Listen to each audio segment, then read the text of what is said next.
Hello! Welcome back to ఈ తరం కథలు. ప్లీజ్ ముందుగా వీడియోకి ఒక చిన్న లైక్ చేయండి. లైక్‌తో పాటు హైప్ ఇవ్వండి. ఈరోజు స్టోరీ 'యాంగ్రీ హస్బెండ్' పార్ట్ 67. కథను రచించిన వారు సుజాత గారు, వాయిస్ ఓవర్ శ్వేత. ఇక లేట్ చేయకుండా స్టోరీలోకి వెళ్ళిపోదాం. మీరు బానే ఉన్నారు కదా అని అందరూ దక్ష చుట్టూ చేరి తనని ఉక్కిరిబిక్కిరి చేస్తూ ఉంటారు. మా అక్కకి ఏమవుతుంది అంటూ శ్రేష్ఠ చేసిన వీరంగాన్ని తన ఫోన్లో నుంచి టీవీకి కనెక్ట్ చేసి మరీ అందరికీ చూపిస్తాడు. చూడక్కా అంటూ దక్ష ఒడిలో పడుకుని సిగ్గుపడుతుంది. అవును, ఇప్పుడు సిగ్గుపడుతున్నావు. నిన్ను చూడాల్సింది ఒక్కొక్కడికి తడిసిపోయిందనుకో. ఇంట్లో ఉన్న కర్రలు, చీపురు కట్టలు, చివరికి నా బెల్ట్ అన్నీ విరిగిపోయాయి. నా బెల్ట్ కూడా తెగిపోయిందనుకో కదా శ్రేష్ఠ అంటూ తన నాట పట్టిస్తూ అడుగుతాడు రాకీ. ఆ వీడియోలో శ్రేష్ఠ చూసిందంతా చూసి అందరూ పెద్దగా నవ్వుతారు. శ్రేష్ఠ, నీకు భయం వేయలేదా అని అడుగుతాడు అర్జున్. నాకు భయం వేస్తుందని, నాకేదో జరుగుతుందని, ఇలాంటి విషయాలు ఏమీ నాకు గుర్తులేదు. మా అక్కని ఏడిపిస్తున్నాడు, మా అక్కతో మిస్బిహేవ్ చేస్తున్నాడు. నా మైండ్లో అదే ఉంది. ఆ రౌడీ అక్క బదులు నన్ను కొట్టినా కానీ నేను బాధపడేదాన్ని కాదు. కానీ అక్కతో వాడు అలా బిహేవ్ చేయడం చూసి నాకు కోపం వచ్చింది. అందుకే కోపంలో నన్ను నేను కంట్రోల్ చేసుకోలేకపోయాను. వాడికి ఎంత ధైర్యం కాకపోతే మా అక్క చేయి పట్టుకుంటాడా? మా అక్క మీద విస్కీ పోస్తాడా? వాడు అక్కని ముద్దు పెట్టుకోవడానికి ట్రై చేశాడు. అది చూసి తట్టుకోలేకపోయాను అంటూ ఏడుస్తుంది. పిచ్చిదానా, దీనికి ఎవరైనా ఏడుస్తారా? కళ్ళు తుడుచుకో అంటూ తన కళ్ళు తుడిచి, జీవితాంతం నాకు తోడుగా ఉండమని దేవుడు కూడా మనిద్దరిని ఒకే చోట ఉంచాడు చూసావా? మీ బావతో కూడా నేను ఇదే చెప్పాను. శ్రేష్ఠ నన్ను చూసుకుంటుంది, మీరు టెన్షన్ పడకండి అని. ప్రాజెక్టు మనదే అనే గుడ్ న్యూస్తో రమ్మని వెనక్కి పంపించాను. ఎందుకంటే నీ మీద నాకున్న నమ్మకం అంటూ తనని ప్రేమగా గుండెలకు హత్తుకుంటుంది. ఈ అక్క చెల్లెల మధ్య ఉన్న అనుబంధాన్ని చూసి అక్కడ ఉన్న వాళ్ళందరూ ఇద్దరిని అలాగే చూస్తూ ఉంటారు. ఇప్పుడు అలా కనిపించింది, కానీ నిన్న తను అందరినీ కొడుతున్నప్పుడు నేను కూడా ఇక్కడే ఉన్నాను. ఈ ఫైట్ అంతా నేను లైవ్లో చూశాను అని నవ్వుతూ చెప్తాడు తేజ్. మనమిద్దరం ఎప్పుడు ఒకటే కదా అంటుంది వాళ్ళ అక్కని హత్తుకొని. కాదు అంటుంది దక్ష. ఆ మాటకి శ్రేష్ఠతో పాటు అందరూ ఆశ్చర్యంగా చూస్తారు. కీర్తనని కూడా దగ్గరికి పిలిచి మన ముగ్గురం ఎప్పుడూ ఒకటే అంటుంది. చిన్నప్పటి నుంచి ఒంటరిగా పెరిగిన కీర్తన ఇప్పుడు దక్ష తనని అలా అనేసరికి సంతోషం తట్టుకోలేక ఎమోషనల్ అవుతూ వచ్చి దక్షని కౌగిలించుకుంటుంది. కీర్తనలో వచ్చిన మార్పుకి అక్కడ ఉన్న వాళ్ళందరూ చాలా సంతోషపడతారు. మరి మేము అంటారు ఐశ్వర్య, రమ్య, సౌమ్య. మీరు ఇంటి ఆడపిల్లలు, మేము ఇంటి కోడళ్ళం. అలా వరుసలు మాత్రమే వేరు, మనమందరం ఎప్పుడూ ఒకటే అనగానే వాళ్ళ ముగ్గురు కూడా పరిగెత్తుకుంటూ వచ్చి దక్షని చుట్టుకుంటారు. ఆ దృశ్యం అందరికీ కన్నుల పండుగగా ఉంటుంది. దూరం నుంచి చూస్తున్న వర్ధిని గారు కూడా చాలా సంతోషపడతారు. వచ్చి చాలాసేపు అయింది, ఇక మేము బయలుదేరుతాం అంటాడు అర్జున్. దక్ష అందరినీ పక్కకి జరిపి, ఫస్ట్ టైం ఇక్కడికి వచ్చారు, అప్పుడే వెళ్ళిపోతానంటారేంటి? అదేం కుదరదు. అందరూ ఈవినింగ్ దాకా ఉండాల్సిందే. చాలా రోజుల తర్వాత అందరం కలిసాం కదా, సరదాగా కబుర్లు చెప్పుకుంటాం. వాళ్ళ ఆరుగురు అలా పక్కపక్కనే ఉంటే భలే అనిపిస్తుంది అర్జున్కి. రమ్య కూడా చాలా హ్యాపీగా ఉంటుంది. తన సంతోషాన్ని ఎందుకు కాదనాలనుకుని ఓకే సిస్టర్ అంటాడు అర్జున్. దక్ష వంటగది దగ్గరికి వెళ్ళి చేయాల్సినవి మొత్తం లిస్టు చెప్తూ ఉంటుంది. అవసరమైతే మేము కూడా హెల్ప్ చేస్తామంటుంది. వద్దు మేడం, మీరు మాట్లాడుకోండి. వాచ్మెన్ భార్య ఉంది, తను హెల్ప్ చేస్తుందిలే. అందరికీ తినడానికి ఏమైనా పంపించు అని చెప్పి దక్ష యువతలకు వస్తుంది. ఇదంతా ఎవరు చేశారు? వాళ్ళ మీద మనం పోలీస్ కంప్లైంట్ ఇవ్వచ్చు కదా అని అంటాడు అర్జున్. పైగా అక్కడ ఫార్మాలిటీస్ అన్నీ చూసుకోవడానికి తేజ్ ఉన్నారు కదా. మరెందుకు ఆలోచిస్తున్నారు మిస్టర్ జై? ఎవరిదంతా చేశారో మాకు తెలుసు, కానీ వాళ్ళ తాతయ్య, మా తాతయ్య బెస్ట్ ఫ్రెండ్స్. అందుకే అన్నయ్య ఆలోచిస్తున్నాడు. అందుకే రోహిత్ మీద కేసు పెట్టకుండా వదిలేశాడు అని నోరు జారుతాడు లడ్డు. నేను అర్జెంటుగా ఫోన్ మాట్లాడాలనుకుంటూ అక్కడి నుంచి ఫాస్ట్గా వెళ్ళిపోతాడు జై. జై వెళ్తున్న వైపు చూసి ఏదో ఆలోచిస్తూ చూస్తాడు అర్జున్. ఆ తర్వాత ఎవరికో ఫోన్ చేసి 2 నిమిషాలు మాట్లాడతారు. ఈ 6 అమ్మాయిలతో పాటు అంజు కూడా వాళ్ళ దగ్గర కూర్చుంటుంది. వాళ్ళతో కలిసి సరదాగా మాట్లాడుతూ ఉంటుంది. తాతగారి సంతోషానికైతే హద్దే లేదు. ఒకవైపు మనవళ్ళు, ఇంటికొచ్చిన కోడళ్ళు, మరొక వైపు మనవరాళ్ళు, ఇంటికొచ్చిన అల్లుళ్లతో పండగ వాతావరణం నెలకొంది. అసలేమనుకుంటున్నారు మీరందరూ? అక్కకిలా జరిగితే జై సైలెంట్‌గా ఉన్నాడనుకుంటున్నారా? అవును. అక్కడేం గొడవ జరగలేదు. మా అన్నయ్య ఏమీ అనలేదు. జస్ట్ వార్నింగ్ ఇచ్చి వదిలేశాడు. ఆ విషయం నాకు ఖచ్చితంగా తెలుసు అంటాడు ఆది. మిస్టర్ ఆది, అసలు మీరేమనుకుంటున్నారు? జై అంత చీప్‌గా ఆలోచిస్తాడనుకుంటున్నారా? అది గవర్నమెంట్ ప్రాజెక్ట్‌కి సంబంధించిన విషయం. అక్కడికి చాలా పెద్ద పెద్ద వాళ్ళందరూ వస్తారు. పైగా అక్కడ సీసీటీవీ కెమెరాలుంటాయి. జై ఏమాత్రం నోరు జారినా ఇంత పెద్ద కాంట్రాక్ట్ తీసుకొని ఇలా ఆవేశపడుతున్నాడు, ఇంకొకళ్ళని కొట్టాడు అని డెఫినెట్‌గా బ్యాడ్‌గా క్రియేట్ చేస్తారు. అందుకే ప్రస్తుతానికి సైలెంట్‌గా వచ్చేసుంటాడు అని అందరికీ క్లారిటీ ఇస్తాడు. నిజమే కదా! అని అక్కడున్న వాళ్ళందరూ అనుకుంటారు. అయితే ఇప్పుడు రోహిత్ పరిస్థితి ఏంటి? అని డౌటొస్తుంది రాకీకి. మీ బావ ఏదో ఒకటి ప్లాన్ చేశాడులే. నువ్వు టెన్షన్ పడకు అంటాడు అర్జున్. అర్జున్ గారు, మా అన్నయ్య ఇంకా ఏమీ ప్లాన్ చేయలేదంటారా? ఏదో చేసే ఉంటాడు అని నా డౌట్ అంటాడు ఆది. ఎలా చేస్తాడ్రా? నిన్ను మీటింగ్ అయిపోగానే ఇంటికొచ్చాడు. తర్వాత వదినతో కలిసి హాస్పిటల్‌కి వెళ్ళొచ్చాడు. నైట్ నిద్రపోయాడు. ఇప్పుడు కూడా ఇంట్లోనే ఉన్నాడు కదా! ఇంకేం చేస్తాడు? అంటూ అమాయకంగా అంటాడు లడ్డు. కానీ ఎక్కడో ఏదో జరుగుతుంది అని తేడా కొడుతుంది. అందరికీ అదేంటో మాత్రం అర్థం కావట్లేదు. ఇక ఆ విషయాన్ని పక్కన పెట్టి అందరూ కలిసి కూర్చొని బిజినెస్, రాజకీయాలు, సినిమాలు, ఆటలు, చదువులు అందరూ అన్ని విషయాల మీద ఈ అబ్బాయిలంతా కబుర్లు చెప్పుకుంటూ ఉంటారు. అక్కడ అమ్మాయిల కబుర్లు వేరేగా ఉన్నాయి. సినిమాలు, సీరియల్స్, డ్రెస్సులు, శారీస్, గోల్డ్, ఎవరు చేసే జాబ్ గురించి వాళ్ళు అన్నీ చెప్పుకుంటూ ఉంటారు. 2 చోట్ల కూడా కబుర్లకు బ్రేక్ పడట్లేదు. తాతగారు వర్ధిని దగ్గరకొచ్చి బంగారం లాంటి పిల్లని తీసుకెళ్ళి అలాంటి రౌడీ వెధవకిచ్చి పెళ్లి చేయాలని చూసావు. అయినా నా మనవరాలు చేసుకోడానికి వాడికేం అర్హత ఉంది? చదువు, సంధ్య లేక ఇలా తప్పుడు పని చేసుకుంటూ ఉండేవాడికి నా మనవరాల్ని ఇద్దామని ఎలా అనుకున్నావు? చివరి క్షణంలో ఆ దేవుడే పంపించినట్టు ఆ అర్జున్ రావడం ఎంత మంచిదైంది. ఎంతో కొంత మంచి పని చేసే ఉంటాను. అందుకే నా మనవరాలు బంగారం లాంటి మొగుడొచ్చాడు. చూడు, ఇద్దరు చిలక గోరింకల్లాగా ఎంత సంతోషంగా ఉన్నారో తెలుసా? ఎంత సంతోషంగా ఉందో చూడు అంటూ నవ్వుతూ దక్షతో కబుర్లు చెప్తున్న రమ్య వైపు చూస్తూ ఉంటాడు శ్రీనివాసరావు గారు. తను కూడా కూతురు సంతోషాన్ని చూసి మురిసిపోతుందే తప్ప నోరు తెరవదు. ఇప్పటికైనా కొంచెం మారు అని చెప్పి అక్కడే ఉంటే జరిగిన విషయాన్ని, పాతగాయన్ని గుర్తు చేసుకుంటాననుకొని వెళ్ళి తన మనవళ్ళ దగ్గర కూర్చొని వాళ్ళ కబుర్లన్నీ వింటూ ఎంజాయ్ చేస్తూ ఉంటారు. వంట పూర్తవ్వడంతో భోజనానికి రమ్మని పిలుస్తుంది పద్మ. అందరూ వచ్చి చాలా సంతోషంగా నవ్వుతూ కబుర్లు చెప్పుకుంటూ భోజనాలు ముగిస్తారు.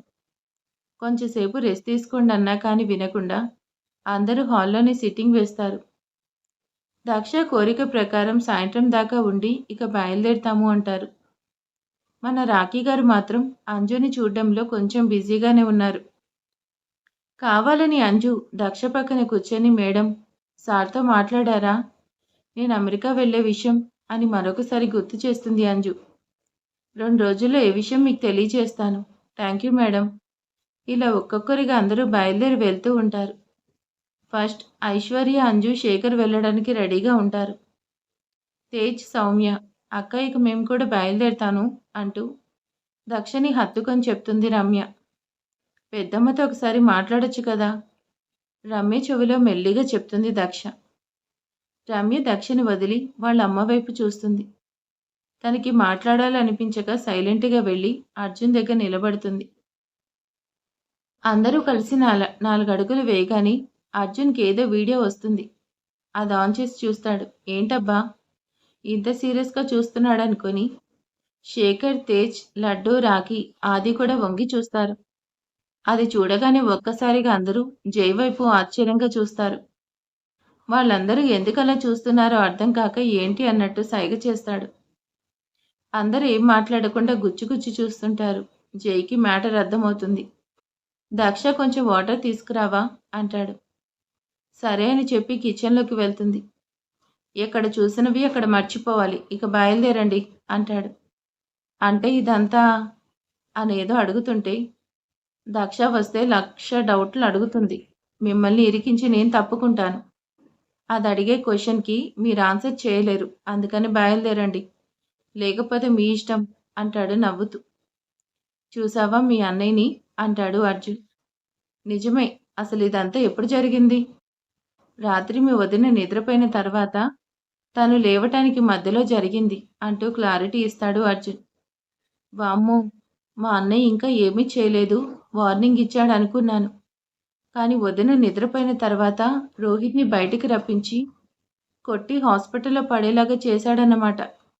కానీ మళ్ళీ వదిన నిద్రలేచేసరికి ఇంట్లో ఉన్నాడు. వదిన ముందు గుడ్ బాయ్ లాగా ఎంత బాగా యాక్టింగ్ చేస్తున్నాడు అన్నయ్య అంటాడు లడ్డు. అవును, నీ షార్ట్ ఫిలిమ్స్‌లో కూడా ఒక అవకాశం ఇవ్వు మీ అన్నయ్యకి అంటాడు తేజ్. సిస్టర్‌ని అంత ఏడిపించిన వాడిని అలా ఎలా వదిలేశాడా అని డౌట్ వచ్చింది. అందుకే ఎంక్వైరీ చేశాను. చూసారా రోహిత్ పరిస్థితి ఏంటో? తలకి, కాళ్ళకి, చేతులకి తన బాడీలో కట్లు కట్టని ప్లేస్ అంటూ ఏమీ లేదనుకుంటాను అంటూ ఆ వీడియో చూస్తూ అనుకుంటారు అందరూ. ప్రాణం మాత్రమే ఉంది. వాడు నడవడానికి మినిమం 2 నెలలు పడుతుందేమో అనుకుంటారు. ఇది మీ అన్నయ్య టాలెంట్ అని శేఖర్ కూడా అంటారు. ఇక వెళ్దాం పదండి అని వాళ్ళు 3 జంటలు బయలుదేరి వెళ్ళిపోతారు. దక్ష వాటర్ తెచ్చిస్తుంది. శ్రేష్ఠ వాళ్ళ బావ పక్కన సోఫాలో సెటిల్ అవుతుంది.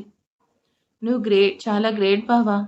అంతమందిని ఓడించి కాంట్రాక్ట్ కొట్టేశావంటేనే చాలా గొప్పవాడివి.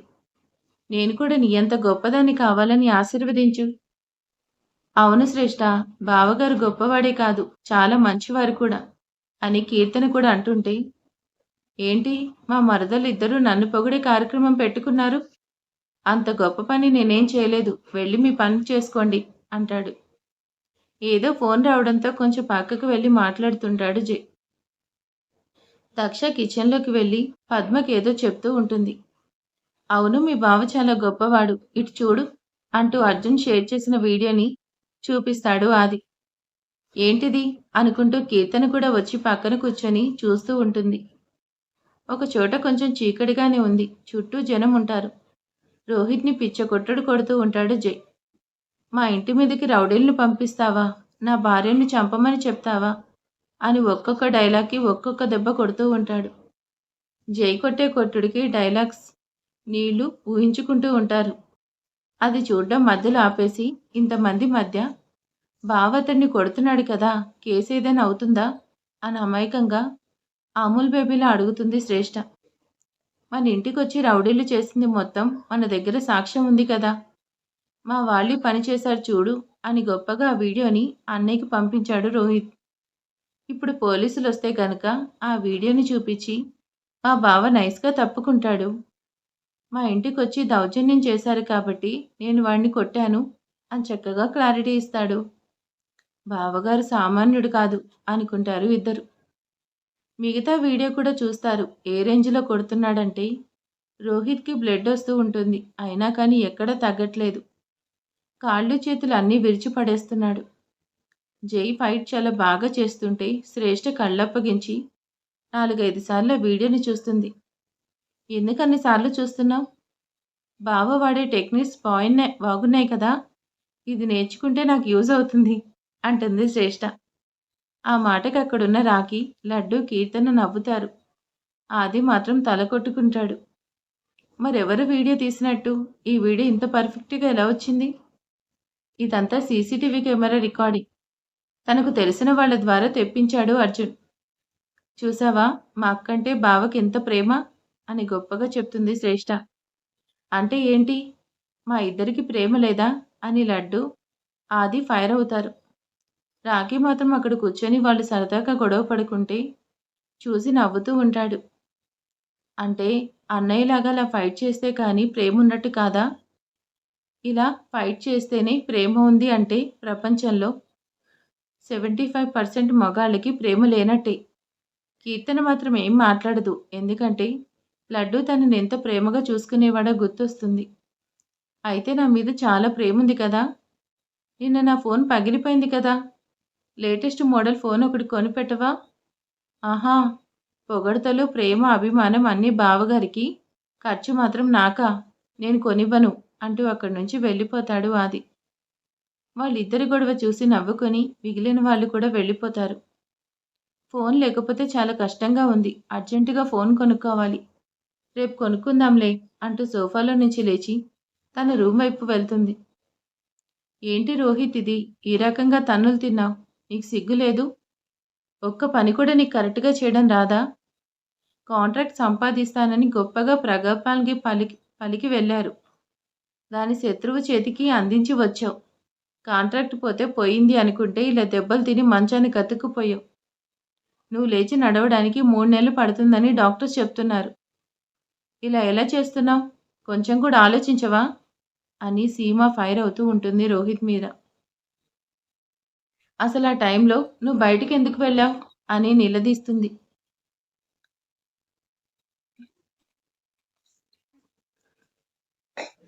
జై కొట్టిన దెబ్బల కంటే సీమ అనే మాటలు ఇంకా ఏడిపిస్తూ బాధపడుతూ ఉంటాడు రోహిత్‌ని. అది చేస్తాను, ఇది చేస్తానని గొప్పలు చెప్తూ ఉంటావు. కానీ ఒక్కటి చేయవు. నేనొచ్చిన దగ్గర నుంచి చూస్తున్నాను. ఒక్కసారి కూడా నువ్వు గెలవలేదు. ఇలాంటి వాడిని పెళ్లి చేసుకున్నా అని నేను ఫీలయ్యే పరిస్థితి తీసుకురావద్దు. అంటూ రోహిత్ బాగా బాధపడేలా మాట్లాడుతుంది సీమ.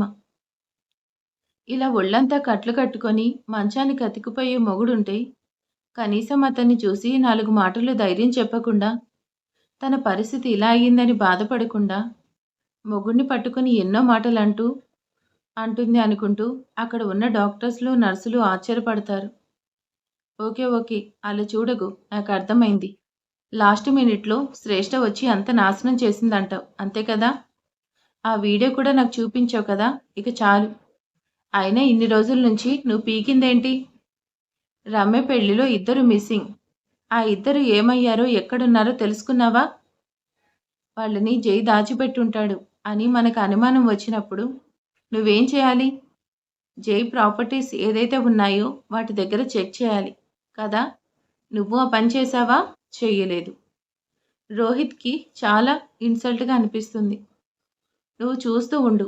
వారం రోజుల్లో జై వాళ్ళిద్దరిని దాచిపెట్టిన ప్లేస్ కనుక్కొని, వాళ్ళిద్దరిని తెచ్చి నీ కాళ్ళ దగ్గర పడేస్తాను. అసలు వాళ్ళెవరు? ఎందుకు వాళ్ళని దాచిపెట్టారు? అని వాళ్ళ నోటితోనే నిజం చెప్పిస్తాను. ఈ సీమ అంటే ఏంటో చూపిస్తాను. రోహిత్ నిస్సహాయంగా నొప్పులు తట్టుకోలేక బాధపడుతూ కళ్ళు మూసుకుంటాడు. కోపంగా డాక్టర్స్ వైపు చూస్తుంది సీమ. ఆ రూమ్‌లో నుంచి అందరూ వెళ్ళిపోతారు. జై అర్ధరాత్రి నా భర్తను బయటికి రప్పించి, ఈ రకంగా కొట్టావు కదా! నేను కూడా కొడతాను. చూస్తూ ఉండు. నువ్వు కోలుకోలేని దెబ్బ కొడతాను. ఇన్ని రోజులు తనేదో చేస్తాడని తేలిగ్గా తీసుకున్నాను. నా భర్త చేయలేని పని నేను చేసి చూపిస్తాను. కోపంగా ఫోన్ చేసి ఒక మనిషిని రమ్మని చెప్తుంది. ఆడవాళ్ళు పగబడితే ఎలా ఉంటుందో నీకు రుచి చూపిస్తాను. నా ఆట మొదలు పెడుతున్నాను. ఎదురు చూస్తూ ఉండు జై అంటూ కోపంగా కళ్ళు ఎర్రచేసి ప్రతిజ్ఞ చేస్తుంది సీమ. అంతే కోపంగా రోహిత్ వైపు తిరిగి, ఇకనైనా పిచ్చి వేషాలు వేయకుండా జాగ్రత్తగా ఉండండి అని వార్నింగ్ ఇచ్చినట్టు చెప్పి వెళ్ళిపోతుంది. తను వెళ్ళిపోవడం చూసిన నర్స్ లోపలికొచ్చి రోహిత్‌కి జ్యూస్ తాగించి బయటికి వెళ్తుంది. అబ్బా! నీకేం పోయే కాలం వచ్చిందిరా ఇలా కొట్టావు? అన్ని పార్ట్స్ ఉన్నాయి కానీ ఏమీ పని చేయట్లేదు అనుకుంటూ చాలా నొప్పులు పడుతూ ఆ రోజు రాత్రి జరిగింది గుర్తు చేసుకుంటాడు రోహిత్. సీమ కాంట్రాక్ట్ మనకు రాలేదు. పైగా అక్కడ దక్షకి కూడా ఏమీ అవ్వలేదు. ఇంత పర్ఫెక్ట్‌గా ప్లాన్ చేస్తే ప్లాన్ ఎలా ఫెయిల్ అయింది అంటూ విరుచుకుపడుతుంది సీమ. దక్ష చెల్లి ఉంది కదా శ్రేష్ఠ, తన వల్లే ప్లాన్ మొత్తం ఫెయిల్ అయింది అంటూ శ్రేష్ఠ ఫైట్ సీన్ వీడియో మొత్తం సీమకి కూడా చూపిస్తాడు రోహిత్. నలుగురిని ఇలా కొట్టిందా? వామ్మో! అని ఆశ్చర్యపడుతుంది. ఆ నలుగురు ప్రస్తుతాన్ని పోలీస్ స్టేషన్‌లో ఉన్నారు అని చెప్తాడు.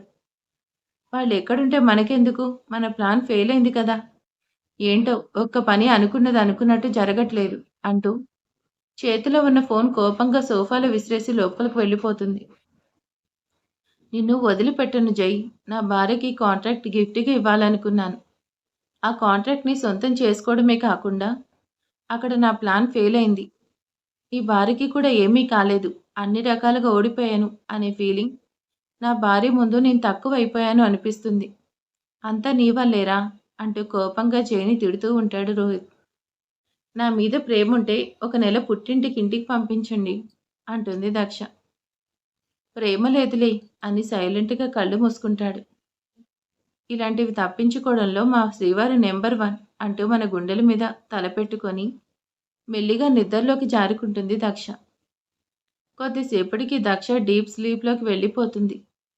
జై కళ్ళు తెరిచి తన గుండెల మీదున్న దక్షని కిస్ చేసి, నిన్ను బాధ పెట్టాలనుకున్న వాడిని వదిలిపెట్టను అంటూ మెల్లిగా తనని దిండు మీద పడుకోబెట్టి అక్కడి నుంచి బయటకొచ్చి డోర్ క్లోజ్ చేసి ఫాస్ట్‌గా బయటకు వెళ్ళిపోతాడు. అందరూ నిద్రలో ఉండగా తను బయటికి వెళ్ళిన విషయం ఎవరికీ తెలియలేదు. రోహిత్‌కి కూడా నిద్ర పట్టట్లేదు. ఏం కాలేదు. ఇటు కాంట్రాక్ట్ పోయింది అని అల్లాడిపోతూ ఉంటాడు. అప్పుడే రోహిత్‌కి ఒక ఫోనొస్తుంది. హలో ఎవరు? అంటాడు విసుగ్గా. నిన్ను కోరుకునే అందమైన అమ్మాయిని. ఫ్రీగా ఉంటే రావచ్చుగా అంటూ మత్తుగా మాట్లాడుతూ ఉంటుంది. అసలు టెన్షన్‌లో ఉన్న రోహిత్‌కి సీమ దగ్గరికి వెళ్ళడానికి ధైర్యం చాలే చాలక హాల్లోనే ఉంటాడు. తనంతట తానే ఫోన్ చేసింది కాబట్టి ఎవరు నువ్వు? ఎక్కడికి రావాలి? అంటాడు. తను ఉన్న ఏరియా అడ్రస్ చెప్పి ఒంటరిగా ఉన్నానని, నీకోసం ఎదురు చూస్తున్నానని, jeans pant, red colour sleeveless top వేసుకొని నీకోసం ఎదురు చూస్తూ ఉంటానంటూ ఫోన్‌లో ముద్దులు పెడుతుంది. ఆ ముద్దులకి పరవశించిపోయి ఇప్పుడే వస్తున్నా డార్లింగ్ అని చెప్పి తను కూడా ముద్దు పెట్టి బయటకు వచ్చి కార్ డ్రైవ్ చేసుకుంటూ ఆ అమ్మాయి చెప్పిన అడ్రస్‌కి వస్తాడు. రోహిత్‌ని చూడగానే ఆ అమ్మాయి చెయ్యి ఊపుతుంది. కానీ రోహిత్‌కి ఆ అమ్మాయి ఫేస్ కనిపించట్లేదు. స్కార్ఫ్ కట్టుకొని ఉంది. ఆ టైంలో అర్థం కావట్లేదు. ఒక అమ్మాయి కావాలి. అందుకే ముందుకొస్తున్నాడు. ఇక 2 క్షణాల్లో వచ్చి ఆ అమ్మాయిని అందుకుంటాను అనుకునేలోపు ఆ అమ్మాయి వెనక నుంచి జై వచ్చి తన పక్కన నిలబడ్డాడు. నీకేం ప్రాబ్లం రాదు. నువ్వెళ్ళమ్మా అంటాడు. థాంక్యూ సార్ అని చెప్పి ఆ డబ్బు తీసుకొని వెళ్ళిపోతుంది. ఆ అమ్మాయి ఎవరో కూడా తనకు తెలీదు. 2 మాటలు మాట్లాడమని అడుగుతాడు జై. ఆ అమ్మాయి సరదాగా డబ్బులిస్తే మాట్లాడతాను అంటుంది. అందుకే డబ్బులిచ్చి మాట్లాడించాడు. మళ్ళీ రోహిత్ వల్ల ఆ అమ్మాయి ఎలాంటి ప్రాబ్లం ఉండకూడదు. ఫేస్ కూడా కనిపించకుండా కవర్ చేయమంటాడు జై. అది తెలియని రోహిత్ బయటకొచ్చాడు. జైని అక్కడ చూడగానే పారిపోవడానికి వెనక్కి పరిగెత్తాడు. జై కూడా అంతకన్నా ఫాస్ట్‌గా వచ్చి రోహిత్ ఎదురుగా నిలబడతాడు. పిడికిలి బిగించి ఫేస్ మీద ఒక పంచ్ ఇస్తాడు. ఆ ఒక్క దాంతోనే ముక్కు, మొహం ఏకమైపోతాయి. ముక్కులో నుంచి బ్లడ్ కూడా వస్తుంది. ఒరేయ్ నిన్ను అంటూ చెయ్యెత్తుతాడు రోహిత్. ఆ చేతిని అలాగే పట్టుకొని ఇంకొక పంచ్ కడుపులో ఇస్తాడు. అబ్బో అంటూ గింగరాలు తిరుగుతుంటాడు. హైదరాబాద్ మహానగరంలో అర్ధరాత్రి అయినా పట్టపగల్లాగే జనం తిరుగుతూ ఉంటారు కదా! కొంతమంది మాకెందుకు అని చూసుకుంటూ వెళ్ళిపోతారు. మరికొంతమంది నిలబడి చూస్తూ ఉంటారు తప్ప ఎవరూ ఆపడానికి ప్రయత్నించరు. వాళ్ళ గొడవ మనకెందుకు అనుకుంటూ ఉంటారు. సిగ్గులేదురా నీకు?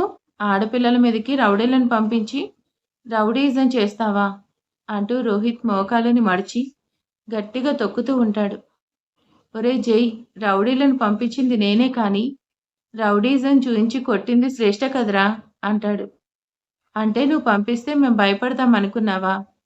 ఇంత ధైర్యం కాకపోతే ఇలాంటి పని చేస్తావు? దక్షని చంపడానికి ట్రై చేస్తావా? అంటూ బాగా కొడుతూ ఉంటాడు జై. దక్షని కిందకి నెట్టడం, తను పడిపోవడం మాత్రమే తనకు గుర్తొస్తూ ఉంటుంది. దాన్ని గుర్తు చేసుకొని మరీ కొడుతూ ఉంటాడు జై. ఒరేయ్ ఆగరా! టెండర్ నీకే వచ్చింది. నీ భార్యకి కూడా ఏమీ కాలేదు. నేను పంపిన రౌడీలు కూడా జైల్లో ఉన్నారు. ఇంక నువ్వెందుకురా నన్ను కొడుతున్నావు? ఆపరా బాబూ! అంటూ నొప్పులతో ఆపసోపాలు పడుతూ ఉంటాడు రోహిత్. జై మాత్రం తన కోపం తీరేదాకా బాగా కొడతాడు. లాస్ట్‌గా తన షర్ట్ పట్టుకొని ఏదైనా ఉంటే నువ్వు నేను తేల్చుకుందాం. ఇలా ఎప్పుడైనా ఇంటి మీదకి మనుషుల్ని పంపించడం, రౌడీయిజం చేయడం లాంటివి చేయకు. నా ఫ్యామిలీ జోలికొచ్చావంటే మర్యాదగా ఉండదు. ఇప్పుడు ఇంతటితో వదిలేస్తున్నాను. ఇంకోసారి ఇలాంటి ప్రయత్నం జరిగితే మిగిలిన నా ప్రాణం కూడా తీసేస్తాను అంటూ ఫైనల్‌గా టచ్‌గా ఒక 5 నిమిషాలు ఆపకుండా డోస్ ఇచ్చేసి అక్కడి నుంచి వెళ్ళిపోతాడు జై. జై వెళ్ళిపోగానే ఎవరో అంబులెన్స్‌కి ఫోన్ చేస్తే హాస్పిటల్‌కి తీసుకొచ్చి ట్రీట్మెంట్ ఇస్తున్నారు. ఎంత బాగా కొట్టావురా! ప్రాణం మాత్రమే ఉంది బాడీలో. ఏ పార్ట్స్ పనిచేస్తున్నాయో కూడా అర్థం కావట్లేదు అనుకుంటాడు రోహిత్. అయినా తప్పు నాదే. సీమ తన దగ్గరికి రానివ్వకపోతే వేరే అమ్మాయి దగ్గరికి వెళ్దాం అనుకున్నాను. నాకు మంచి శాస్తి జరిగింది అనుకొని ఆ నొప్పులు తట్టుకుంటూ నిద్రపోవడానికి ట్రై చేస్తూ ఉంటాడు. తన రూమ్‌లో కూర్చొని కాఫీ తాగుతున్న జైకి కూడా ఆ రోజు నైట్ జరిగిందంతా గుర్తు చేసుకుంటూ ఉంటాడు. రోహిత్‌ని కొట్టి